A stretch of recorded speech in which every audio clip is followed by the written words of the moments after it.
I will give my talk on method of assessment of liver fibrosis.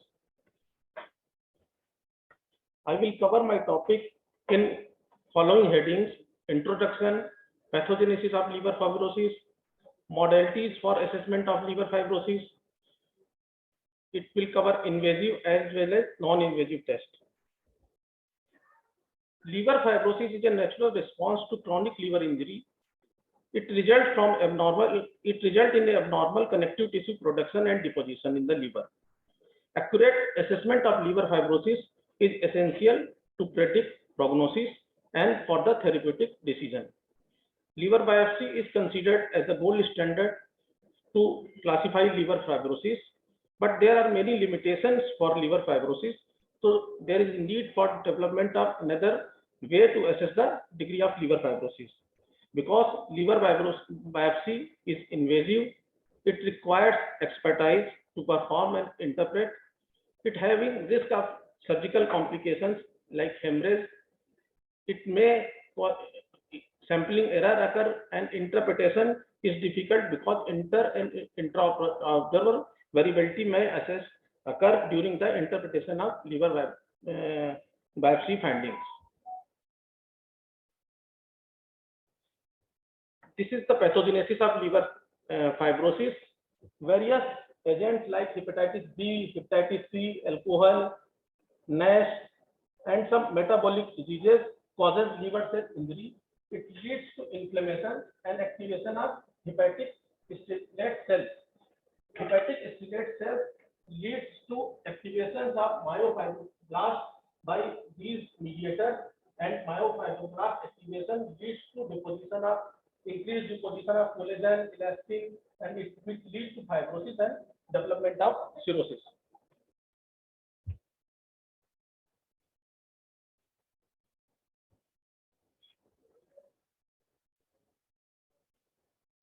So, liver fibrosis occurs due to imbalance between the factor that stimulate hepatocyte destruction and fibrogenesis and factor that stimulate hepatocyte regeneration. There is increased production of these factors and decreased production of these factors lead to liver fibrosis.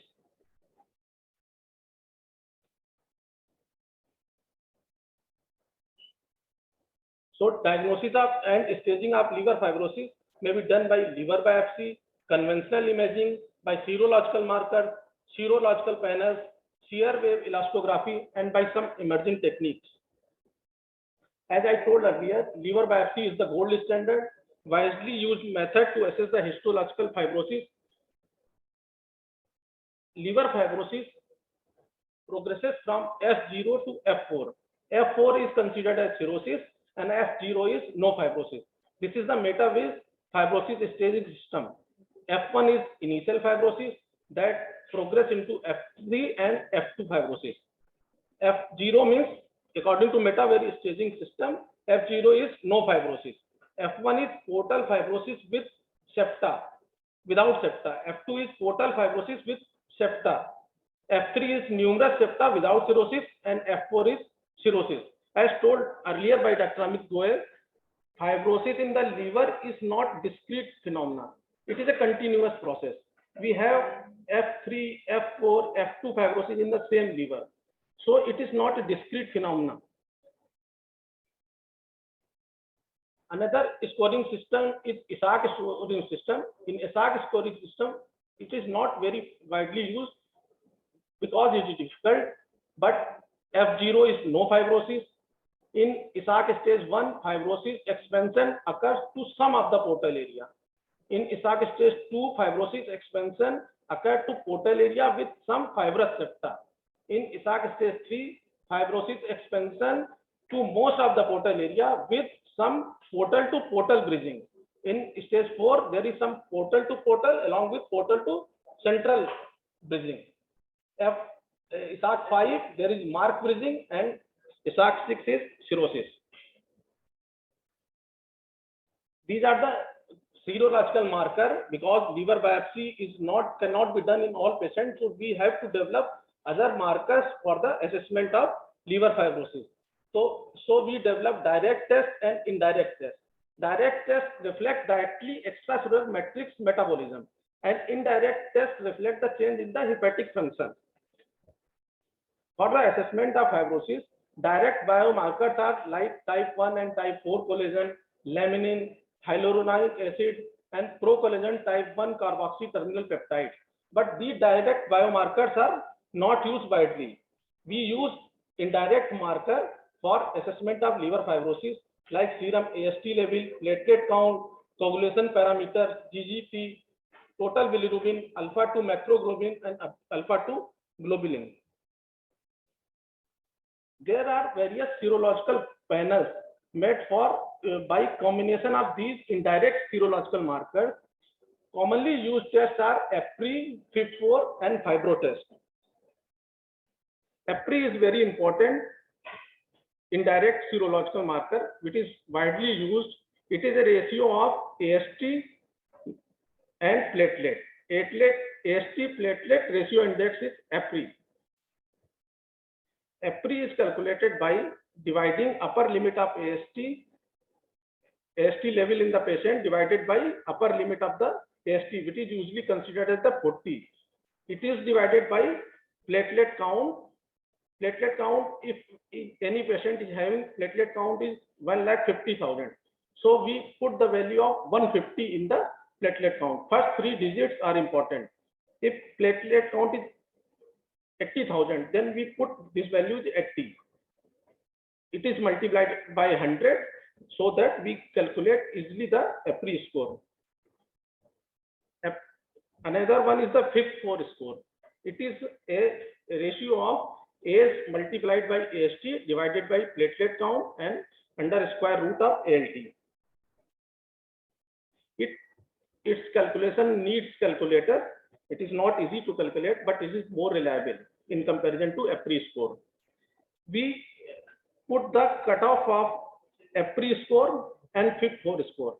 If EPRI score is less than 0.5, then it is considered as liver is normal. It doesn't have significant fibrosis. Either liver is having no fibrosis or F1 fibrosis.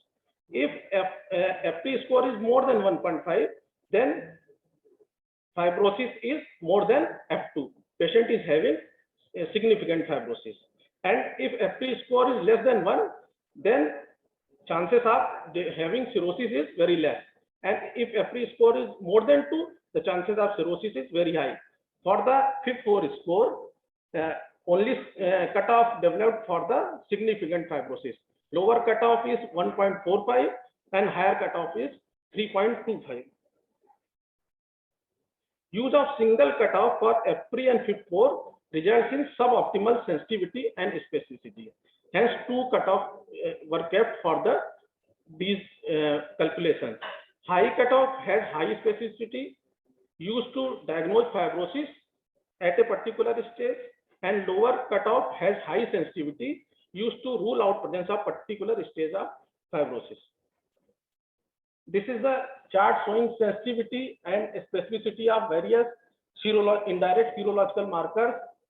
Sensitivity of EPRI is about 57% and specificity is about 93%.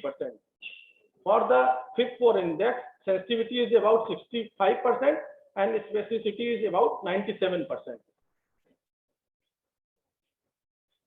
We can use conventional imaging for the diagnosis of fibrosis, but in conventional imaging, we can diagnose fibrosis usually at the later stage when patient develops cirrhosis or very advanced fibrosis. The findings of significant fibrosis or cirrhosis on conventional ultrasounds are shrunken and nodular liver, dilated portal vein, splenomegaly, and collaterals. If a patient is having collateral, these are the most important findings of the ultrasound to diagnose the significant fibrosis or cirrhosis. Coarse ecotexture of the liver, which is usually written in the reports, is having no value or very less value.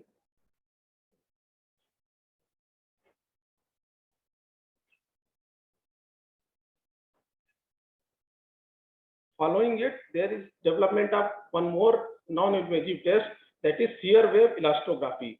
Shear wave elastography provides quantitative measure of stiffness by using acoustic or mechanical pulses induced by the ultrasound machine. It includes transient elastography, acoustic radiation force impulse imaging, and two-dimensional shear wave elastography. This is the comparative chart between the transient elastography, ARFI, and 2D shear wave elastography. Most commonly used method is transient elastography, also called fibroscan. It uses shear wave imaging to estimate liver stiffness. It is advantages, various advantages like accurate diagnosis of cirrhosis, can be used in physician at the bedside, it is portable and requires short procedure time for immediate result.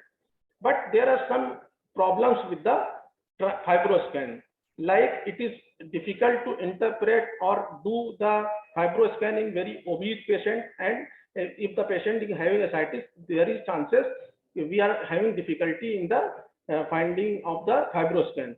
So another problem is in the fibroscan, it is costly machine, not available at every center, and we cannot localize the exact site by this fibroscan. So for that we can use AFRI, in which user ultrasound, so we can see the morphology also, and we can localize the site from where we are assessing the disease process. But these two methods are not very well validated and not used commonly. Fibroscan is the most commonly used non-invasive test for assessment of liver fibrosis. Transient elastography is most extensively studied and validated imaging technique with high intra and inter-observer reproducibility. Transient elastography better to ruling out cirrhosis than ruling in cirrhosis. That means negative predictive value of fibroscan is higher is comparison to positive predictive value. In the transient elastography, transducer send a mechanical shear wave that penetrates the liver, and returning wave velocity can be recorded by this transducer, and velocity of this returning wave differ according to liver stiffness. So by this we can measure nearly about 3 centimeter cube area, that is nearly about 100 times more than the sampling area which is done by the liver biopsy. We can measure cap value and stiffness value by the fibroscan. Fibroscan value showed by two things. One is the E value, that is fibrosis value. This is the fibrosis value. This is the cap value. Normally, when we see the report of fibroscan, this type of picture come in. So it is important to know how to interpret the fibroscan value. Cap value shows steatosis in the liver. So cap value is less than 260 is S1, 260 to 290 S2, and more than 290 is S3.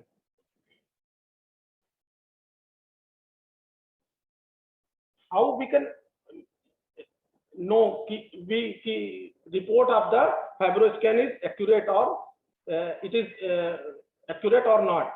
So median is calculated from the 10 valid measurement, and it is used as the final result. Interquartile range is the spread of middle half of the observation. It should be small. And IQR upon median ratio is very important. It indicates variability in different reading. High value means large variation, and if it is more than 30%, implies no reliability. Some are the limitations of fibroscan, like if serum aminotransferases levels are normal, value may be different. So for the important accurate measurement of fibroscan, IQR upon median value should be less than 30%. Serum aminotransferase level should be less than 5 times of upper limit of normal. There is absence of extrahepatic cholestasis, absence of congestive liver failure like right heart failure, and absence of ongoing alcohol intake. A patient should be in the fasting state. These are the various value of the fibroscan. This means according to etiology, interpretation of fibroscan value changes. For the F4 fibrosis in the hepatitis B, if patient is having value more than 11, it is considered as the F4 fibrosis. But in the cholestatic liver disease, for that value of fibrosis score should be more than 17. If patient is having value of fibrosis is more than 19.5, there is high probability of varices. And if value is less than 17, then low probability of clinically significant portal hypertension. So advantage of non-invasive tests are easy to perform, free of complications, widespread availability, can be done in outpatient setting, do not require specialized training, homogeneity because of automated measurement of their component, and easy to repeat at frequent intervals. There are some emerging genetic markers like alteration in intracellular mRNA, its role in pathophysiology of chronic liver disease with different etiology. MicroRNA 9, 21, and 88 activation leads to activation of myofibroblast and synthesis of extracellular protein and collagen deposition. Broad variety of mRNA are involved in liver fibrosis and enter into systemic circulation that can be used as a potential biomarker for assessing liver fibrosis. Thank you.